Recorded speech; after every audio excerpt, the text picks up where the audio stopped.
नमस्कार, स्वागत है आपका। आप टेलीविजन न्यूज का एक्सप्लेनर देख रहे हैं। आपके साथ मैं हूं शबा।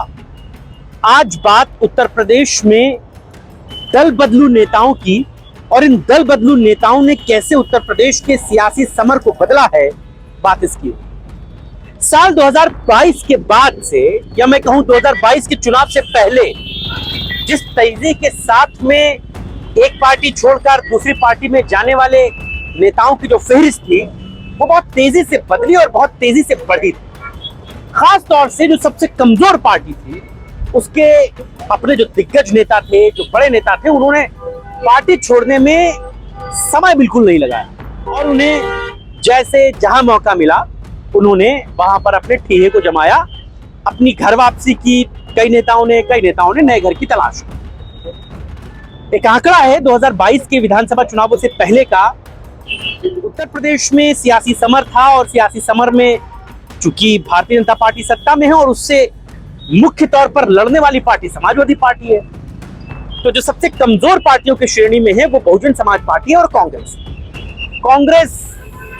अपने आप में हाशिए पर है, इस बात में कोई दो राय नहीं। बहुजन समाज पार्टी चूंकि कभी बहुत बड़ी क्षेत्रीय पार्टी रही थी उत्तर प्रदेश में और देश भर में उसके विधायक और सांसद हुआ करते थे। एक समय में तो राष्ट्रीय पार्टी का उसके पास दर्जा था। मायावती 4 बार इस प्रदेश की मुख्यमंत्री बनी, तो उस पार्टी के नेताओं का अपना एक कद था, एक स्टेटस था। कुछ मायावती के बाद नंबर 2 के थे और बहुत सारे नेता थे जो राष्ट्रव्यापी अपनी छवि रखते थे। लेकिन साल 2012 में सत्ता से बाहर होने के बाद लगातार मायावती का ग्राफ गिरता चला।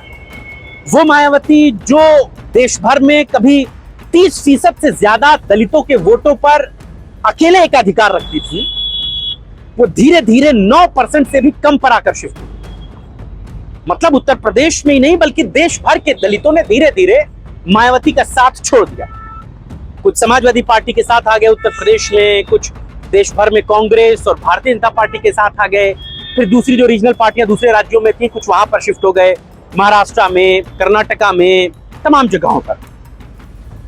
2022 के विधानसभा चुनाव में उत्तर प्रदेश की अगर मैं बात करूं तो बहुजन समाज पार्टी से जानते हैं कितने नेताओं ने बसपा को छोड़ा था?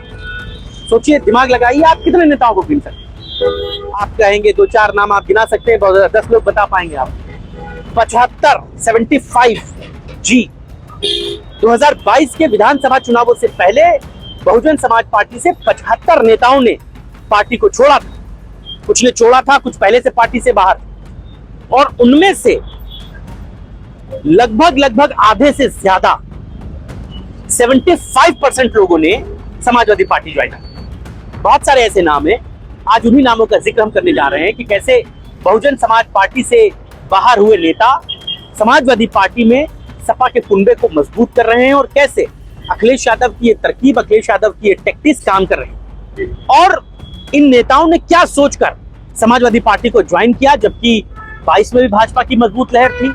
अगर ये पार्टी छोड़कर सत्ता के ही साथ रहना चाहते तो ये भाजपा ज्वाइन कर सकते थे।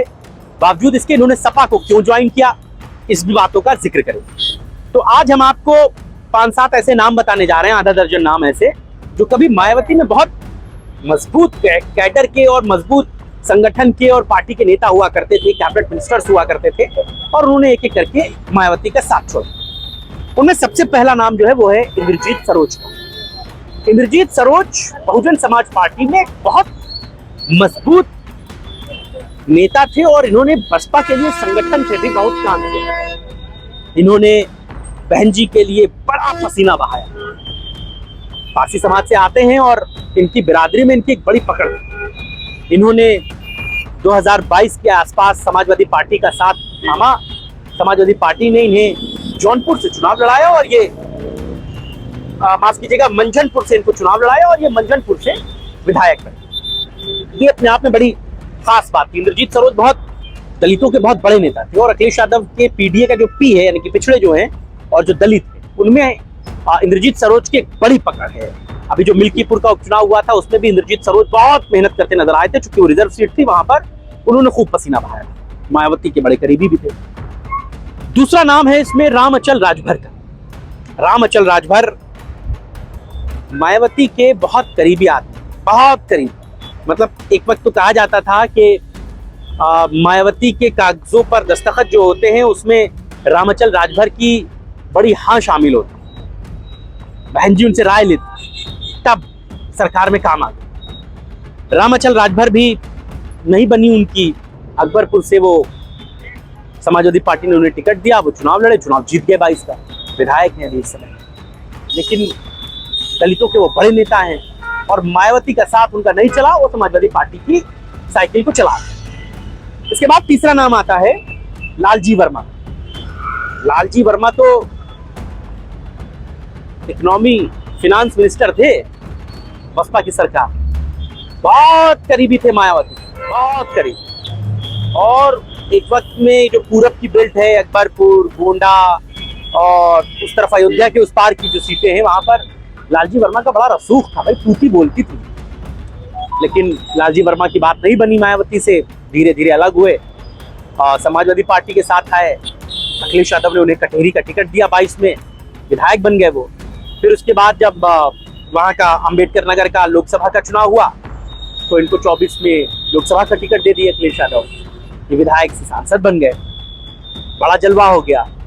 चूंकि ये बहुत पुराने विधायक थे, कटेरी से बहुत लंबा इनका जनाधार रहा है, तो इनकी पत्नी को जो बाई इलेक्शन हुआ उसमें टिकट दिया गया, शोभावती वर्मा को, लेकिन वो जीत नहीं पाई, वो एक अलग बात है। हालांकि सपा इस पर कहती है कि उपचुनाव में भाजपा क्या कर जाती है ये आपको पता है और इसी वजह से चुनाव नहीं जीतता। खैर, ये बसपा के बहुत कद्दावर नेता थे, जो हाल इस समय सुरेश खन्ना का है वही हाल कभी लालजी वर्मा का मायावती के दौर में हुआ करता था, जब 7 से 12 की सरकार थी तब। इसके बाद अगला नाम है बाबू सिंह कुशवाहा का। बाबू सिंह कुशवाहा भी किसी परिचय के मोहताज नहीं, बड़ी बिरादरी के नेता थे पिछड़ों के और मायावती के बड़े करीबी साथी थे।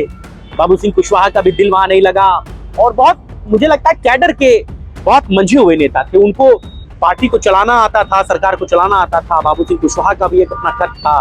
बाद में जब उन्होंने पार्टी छोड़ी तो बहुत सारे एलिगेशन लगाए, टिकट बेचने का और तमाम दूसरी बात। इसके बाद नाम आता है आर.के. चौधरी का। आर.के. चौधरी तो मायावती के दौर में इतने खास थे तो लोग उन्हें 2 नंबर का मुख्यमंत्री कहते थे कि अगर मायावती इसमें मुख्यमंत्री नहीं रहेंगी जब, तो आर.के. चौधरी मुख्यमंत्री होंगे प्रदेश में, ये एक तथ्य था।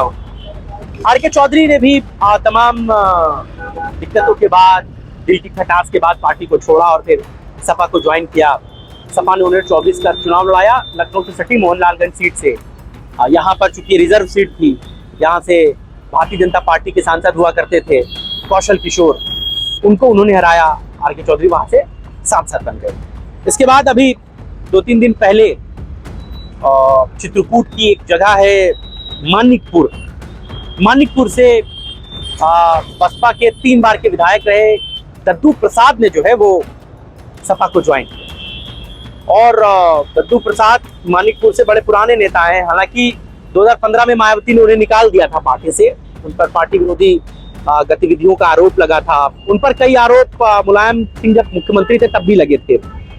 जो दस्यू के उस इलाके के बिहड़ के एक बहुत बड़े डकैत रहे हैं ददुआ, उनके साथ उनका इन्वॉल्वमेंट था। बताया जाता है कि चुनाव लड़ने के लिए वो उनकी मदद लेते थे। इसके लिए मुलायम सिंह ने भी थोड़ी सख्ती की, बाद में तमाम आरोप बेआरोप साबित हुए, कोई आरोप सिद्ध नहीं हो पाया। एक लड़की की छेड़छाड़ का भी मामला उनके ऊपर लगा था। ये सब बातें खैर वो हैं, लेकिन वो उस बेल्ट के, चित्रकूट की उस बेल्ट के जो है मानिकपुर के मजबूत कैडर के नेता हैं। उन्होंने तो काशीराम के साथ अपनी पॉलिटिक्स को शुरू किया था, वो अब समाजवादी पार्टी के साथ। तो इस खबर का जो लब्बो लुआब है वो ये है कि मायावती के सिपे सालार, जो कभी मायावती की सरकार को, मायावती की पार्टी को, मायावती के संगठन को चलाते थे, उनमें से जितने लोगों ने पार्टी छोड़ी उनमें आधे से ज्यादा 75% लोग जो है वो समाजवादी पार्टी के साथ आए। अब बात आती है कि क्यों आए। देखिए, उत्तर प्रदेश की जो लड़ाई है वो योगी आदित्यनाथ और अखिलेश यादव के बीच, ये बात सब जानते हैं, हम आप बहुत अच्छे से इस बात को समझते हैं। तो लोग भी जानते हैं, जो दूसरी पार्टी से छोड़कर आ रहे हैं वो भी ये बात जानते हैं कि कहाँ उनको विजन दिखता है। हालांकि इसके अलावा ओम प्रकाश राजभर, दारा सिंह चौहान, नसीमुद्दीन सिद्दीकी, बहुत सारे ऐसे नाम हैं।